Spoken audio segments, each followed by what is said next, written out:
پاکستان میں عسکری قیادت کے ساتھ دہائیوں تک معاملات کرنے والے سابق امریکی وزیر دفاع جم میٹس اپنی نئی کتاب کال sign Chaus learning to lead میں لکھتے ہیں کہ پاکستان اپنے ایٹمی ہتھیاروں، خراب حکومتی کارکردگی، مسلسل بڑھتی ہوئی انتہا پسندی کی وجہ سے دنیا کا خطرناک ترین ملک ہے۔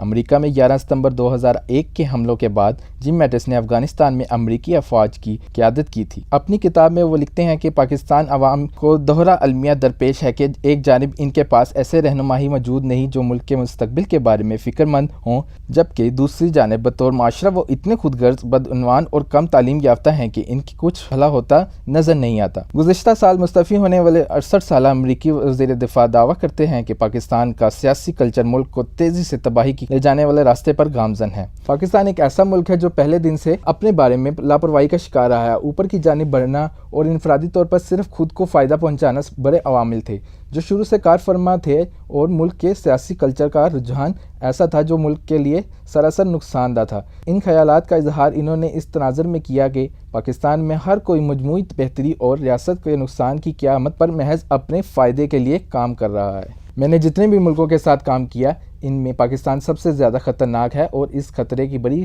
وجوہات میں انتہا پسند سوچ، سماج میں تعلیم اور تنقیدی سوچ کی کمی، اور ملک میں نیوکلیائی ہتھیاروں کی موجودگی شامل ہیں۔ اس کے ساتھ ساتھ انتہائی تنگ نظر مذہبی رجحان کا عنصر بھی اس خطرے کی اہم وجہ ہے۔ دنیا میں تیزی سے بڑھتے ہوئے نیوکلیئر ہتھیاروں کا کنٹرول ان دہشت گردوں کے ہاتھوں میں ہرگز نہیں دیا جا سکتا جو پاکستان میں پھل پھول رہے ہیں۔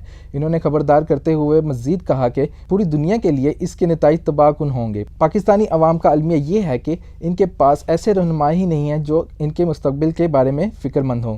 امریکہ اور پاکستان کے دو طرفہ تعلقات میں اعتماد کی کمی کی ایک مثال ملاحظہ کریں کہ جب ہمیں یقین ہو گیا کہ ہم نے پاکستان کے اندر اس جگہ کی نشاندہی کر لی ہے جہاں اسامہ بن لادن چھپا ہوا ہے، تو امریکی صدر باراک اوباما نے پاکستانیوں کو بتائے بغیر ہی اسامہ بن لادن کو ہلاک کرنے کے لیے ایک ٹیم بھیجی۔ پاکستانیوں کو ان کی ملی بھگت اور ڈبل ڈیلنگ کی وجہ سے بے خبر رکھا گیا۔ اپنی کتاب میں مسٹر میٹس نے لکھا ہے کہ جب وہ امریکی سینٹر کمانڈ کے کمانڈر تھے تو انہوں نے افغانستان میں مواصلات کے نظام میں بعض اہم تبدیلیاں متعارف کروائی تھیں۔ میں پریشان تھا کہ نیٹو کے 70% سے زیادہ اشیاء کی ترسیل کا انحصار ایک ایسے راستے پر تھا جو پیسوں کے بھوکے اور غیر مستحکم پاکستان میں سے گزرتا تھا۔ میں نے نقشے پر ایک نظر ڈالی اور فیصلہ کیا کہ ہمیں بساط پر چند فوری تبدیلیوں کی اشد ضرورت ہے۔ مسٹر میٹس لکھتے ہیں کہ ستمبر 2011 میں ڈیو پیٹرس کی جگہ افغانستان میں نیٹو کمانڈر کے عہدے پر فائز ہونے والے جنرل جان ایلن نے پاکستانی فوج کو وارننگ دی۔ جنرل جان ایلن نے بتایا کہ انہیں معلوم ہوا تھا کہ دہشت گرد حقانی نیٹ ورک جو پاکستان میں چھپا ہوا ہے ایک بڑا ٹرک بم تیار کر رہا ہے۔ Pakistani army chief general Ashfaq Parvez Kayani نے کہا کہ وہ اس ضمن میں کارروائی کریں گے، مگر انہوں نے کچھ بھی نہیں کیا۔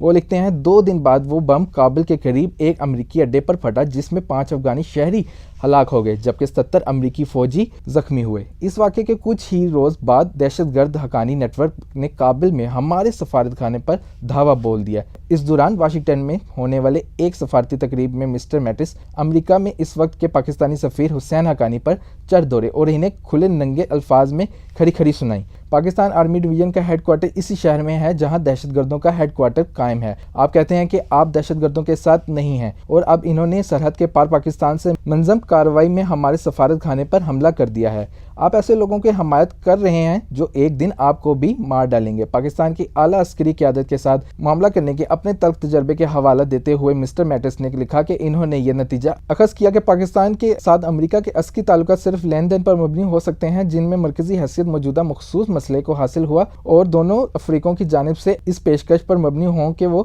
ایک دوسرے کی مدد کر سکتے ہیں۔ کچھ لوگ کچھ دو۔ پاکستان انتخاب کر سکتا تھا کہ وہ ہمارا دشمن نہ بنے، لیکن اس نے امریکہ یا نیٹو کا قابل بھروسہ دوست یا اتحادی نہ بننے کا انتخاب کیا، اور اس کی وجہ ان کے گمراہ نظریات، غلطیوں سے بھرپور اور شدت پسندی پر مبنی سوچ ہے۔ نتیجے کے طور پر ہمارے مشترکہ مفاد میں یہی تھا کہ ہم پاکستان کے ساتھ محتاط اور سوچے سمجھے تعلقات استوار کریں، مگر تعاون کی معمولی توقعات کے ساتھ چھوٹی چھوٹی قسطوں میں ادائیگی کریں گے، اور بدلے میں ان سے وہ کرواتے جائیں جو ہم کروانا چاہتے ہیں۔ انہوں نے مزید لکھا کہ ہم پاکستان کے ساتھ اپنے مسائل حل کر سکتے تھے، لیکن انہیں حل کرنے کی راہ میں بہت سی رکاوٹیں حائل تھیں۔ ہمارے بیچ تقسیم بہت گہری تھی، اختلافات بہت زیادہ اور اعتماد نہایت کم تھا، اور آج بھی ہمارے پاکستان کے ساتھ تعلقات اسی جگہ کھڑے ہیں۔